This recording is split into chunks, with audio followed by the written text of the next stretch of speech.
As Dan alluded to, we welcome in Shohei's 2021 Angels manager, the great Joe Maddon. By the way, as the Book of Joe podcast, always a must listen, and always enjoy seeing with our friend Brian Kenny as well. Joe, great to see you. Thanks so much for giving us a few minutes. Shohei Ohtani, is he the greatest player you've ever managed? Of course. First of all, I didn't get one of those beers. Thank you very much.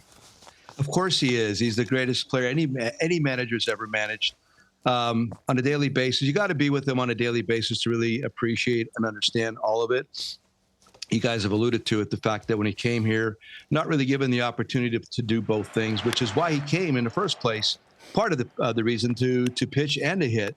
I was really intrigued by that whole thing. I was part of the recruiting process with the Cubs, but of course didn't get him.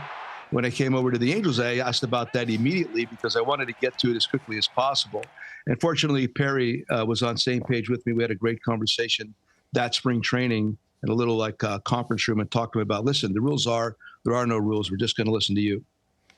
Hey, Joe, it's Dan O'Dowd. I know you've been on record of saying that you love him as a two-way player, but for the sake of this discussion, if he only was a position player, what position would you play him at? And how good do you think he could be if that was his total focus day in and day out?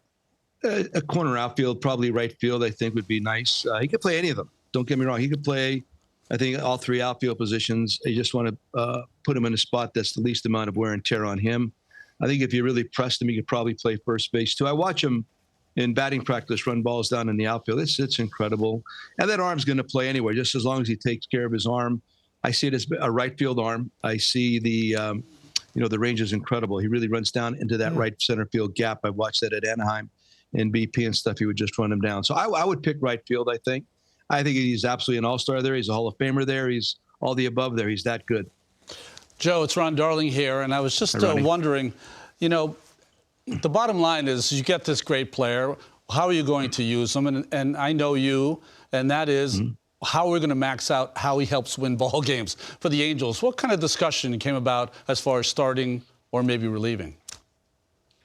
Oh, it was all about starting. I didn't feel comfortable even approaching the other subject. The fact that he had been through different surgeries, the fact that he'd been born and bred as a starting pitcher, I thought the right thing to do was just see it all the way through as a starting pitcher. I never considered the part about relief pitching. I did not. The big thing was that first year was the fact that there was no universal DH in a situation where we had to utilize him in the outfield. I mean, as a pitcher, then throw him in the outfield for one more at bat, et cetera. There was a lot of manipulation going on during the course of the game to get him all the appropriate number of at bats, hit him one or two in the batting order. But he's a starter, man, and I'm certain he's going to come back and do it again. I have that much faith in him. He will do whatever is necessary in order to get back to the level that he had been. That's what he wants to do. This guy is all about winning. He demonstrated that with the contract, how he permitted the Dodgers to pay him later. And from what I understand, we've all read it was his idea, which really kind of surprised me, but it did not. He's just all about winning, and he's just a different cat, brother. He's just a different guy. One of your great skills, Joe, is your communication. You can get along with anybody in a clubhouse and know how to relate to them. With Shohei specifically, as somebody who is not fluent English, he's not going to understand Joe Maddon own-a-file. He's not going to know the Joe Maddon books you read. Well, how did you try to make a connection with him, at least initially? Initially, first of all, as an interpreter doesn't get enough credit. Ipe's outstanding. So Ipe and I and Shohei really got together, and it was a daily situation. After every game, I would either talk or text them and ask them what he wanted to do the next day. Beyond that, I tried to get him on the golf course. I've seen video of it.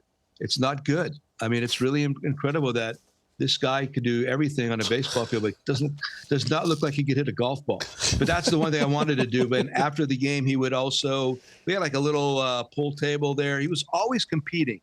The guy likes to play games. He likes to compete. I've compared him to my time with Cal Ripken, watching Cal Ripken in batting practice, in infield practice, all the different things that he did.